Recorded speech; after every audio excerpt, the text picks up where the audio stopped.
Hey ladies and gentlemen, welcome back to the channel. As always, it is Nick here, back with your daily crypto news and analysis. And today we are going to be talking about Ripple and XRP. So let's just dive in, and let's start off with this video here from Digital Asset Investor. This is with John E. Dean on Real Vision, and he is talking about the overall decision around the SEC case and how it will give us the de facto regulation around this entire sector, and also, in my opinion, the next evolution of a $100 trillion plus asset class. This will also define the regulations of the new financial system core. Yes, because I believe that this technology will power the next evolution of money transfer, money or value creation, and also value settlement. And listen closely.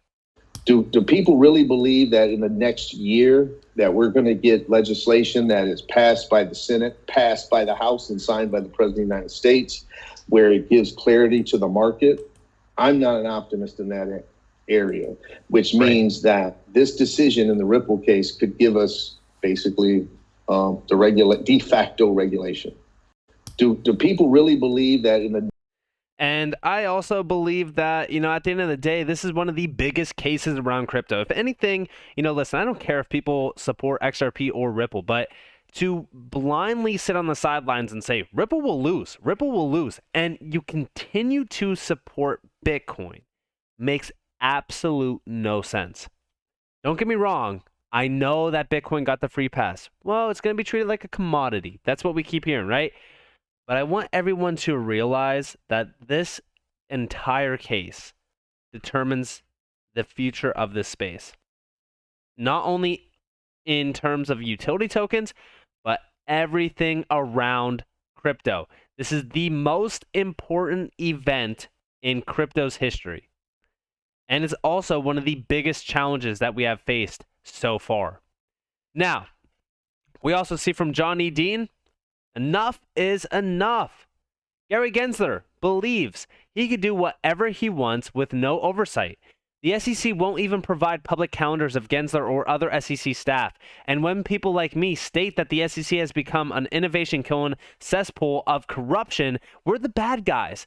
And this is from Miranda Devine. We do see bombshell exclusive from Thomas Tanasi, I hope that I'm saying that last name right. I'm probably not. From Fox News, Biden's SEC chairman Gary Gensler deleted key details of meetings with George Soros, Hillary Clinton, and Nancy Pelosi from the public version of his calendar. Did they discuss FTX and SBF? Very interesting. Again, when we look at what the SEC has been doing, there's a lot of issues. There's a lot of red flags that are not being addressed by the government. I really want to see an internal investigation in on the SEC, because that to me is 100% crucial right now. We need to know all the details. We also need to see those Hinman documents. And we also do see from Johnny Dean, I got this email from the SEC. This is because I've asked for Hinman's public calendar. They sent me calendar entries that said there was a meeting with his office on June 14th, 2018. With Ripple, I pointed out that this couldn't be Hinman's calendar because he was in San Francisco that day. And here you guys have it.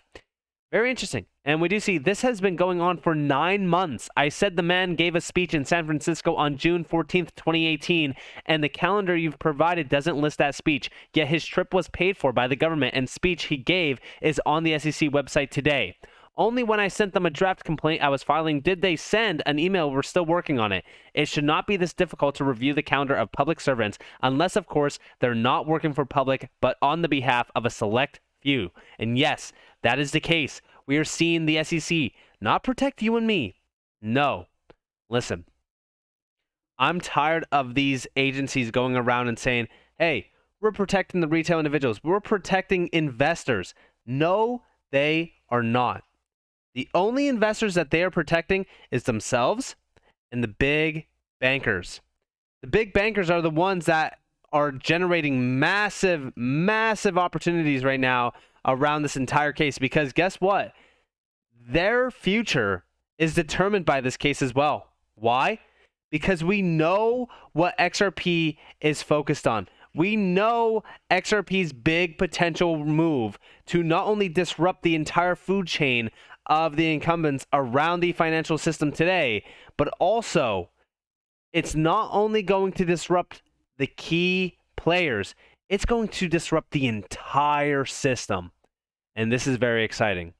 And I think that this quote here from Kevin Cage is perfect around this article that was written around Swift. And we do see XRP. Swift has a 6% failure rate. Financial messages for payments. Imagine if 6 out of every 100 searches you type into Google failed. And here you guys have it. Swift is the big elephant in the room. I've said this time and time again. Swift is the target. Everyone should have their target on Swift. 11,000 plus organizations, financial institutions. These are the giants that push massive amounts of liquidity through the financial system every single day. A 6% error rate. That is a major problem. It's not potentially a major problem. No, it is a major problem. And we do see, it's a real point, and I sometimes struggle with how to describe this because I grew up in Silicon Valley. To be fair, I moved there 20 years ago. In Silicon Valley, if you are in the tech industry, you talk about 3 nines of reliability. Think about this. If you use the search box on Google, it always works. Imagine if 6 out of every 100 searches you type into Google failed. Again, this to me is a big concern. This is a global financial system that has a 6% failure rate. That is unacceptable. And also, we do see over here from 801_XRP, Ripple XRP fam, Boris Allergant, I hope that I'm saying that last name right, head of DeFi at Ripple. We're a cooperation that works with highly regulated financial institutions with RippleNet that doesn't use DeFi but uses the XRP ledger. Listen closely to this. And Boris, tell us a bit, what Ripple is doing to, drive the adoption and the use case of, including maybe payments of DeFi forward. Yeah, so on the DeFi side, we're really in a research capacity. We're a corporation that works with highly regulated financial institutions for RippleNet, which doesn't use DeFi, but it uses the XRP ledger, which is a blockchain. We've been working with institutions, financial regulated, highly regulated institutions from the start. And so we've always, if we're going to do something in DeFi, we're going to make sure that our target customers are comfortable with it. We want to make sure they're comfortable from a regulatory perspective, from a UX perspective, from a security perspective. So at this point, like I said, we're just in the research phase. Obviously, there's a lot to unpack there. Why institutions haven't gone to adopting DeFi? Primarily, I would say there's really 2 reasons. One is UX, right, has been pretty terrible. The onboarding process is really difficult.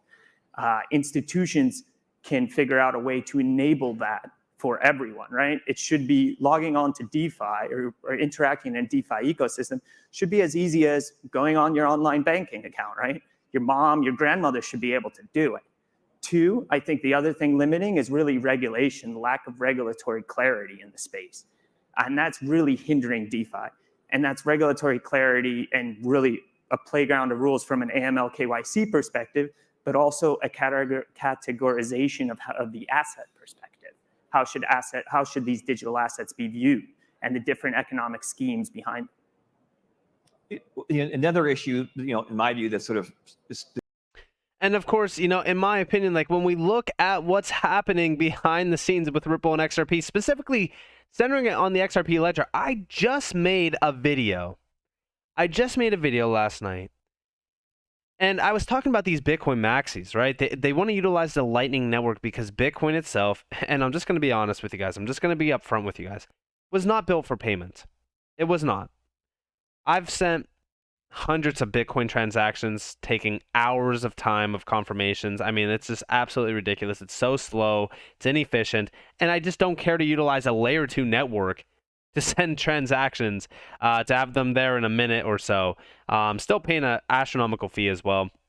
And, why would I do this? Why would I do this when I could go and send a transaction utilizing XRP. I mean, a retail individual can utilize the XRP ledger and send XRP transactions. And this could be settled in 3 to 5 seconds. Now think about financial institutions, right? We know on the XRP Ledger website, if you go over to the XRP Ledger website, it's been trusted for so many years. We know that it has 100% uptime, no failure rates around transactions, the fastest transactions in the game in terms of settlements, liquidity providing, massive opportunity for on-demand liquidity. I mean, everything that is embraced by the XRP Ledger centered on XRP is so innovative to the legacy system. This is why they hate us. This is why they hate XRP.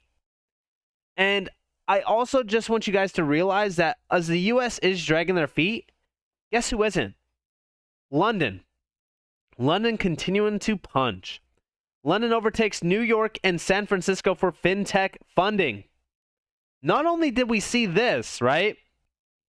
Not only did we see them fully embrace digital assets and the entire digital economy around crypto, but we also seen Christine Lagarde. She was talking about on-demand liquidity. Now, she wasn't talking about XRP's on-demand liquidity. We will get to that here in a second.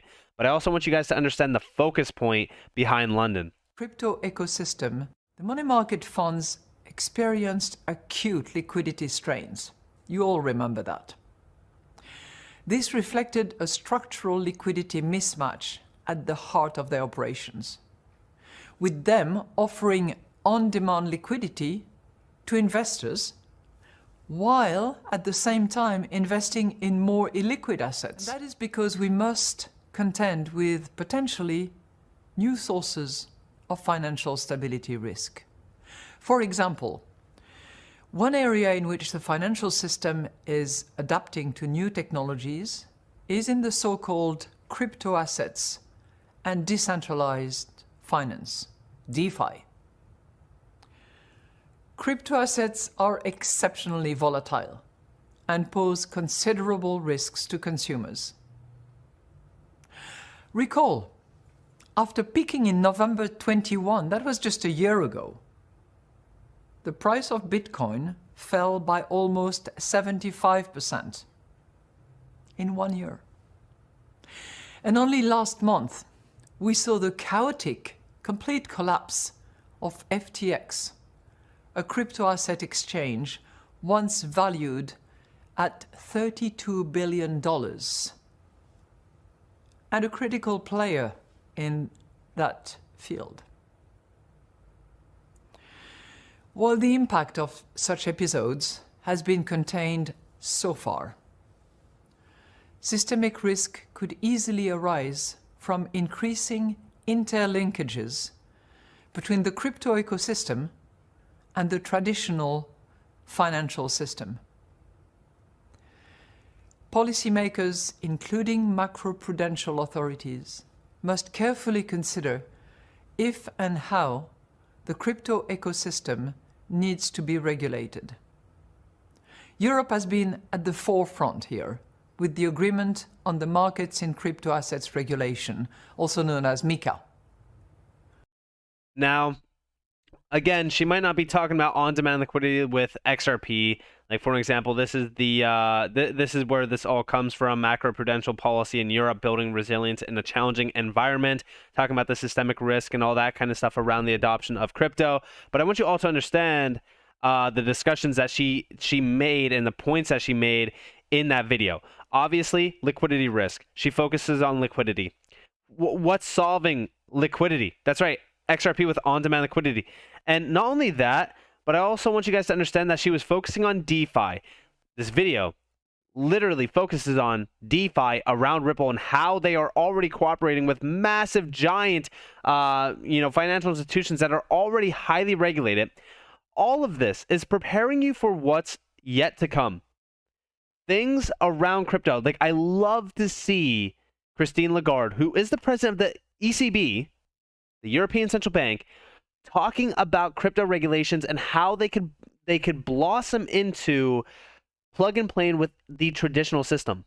This proves to me that not only are the use cases around crypto extremely lucrative for them, but they also see the value and the large potential behind this technology. This gets me so so bullish on the future around crypto, especially with XRP.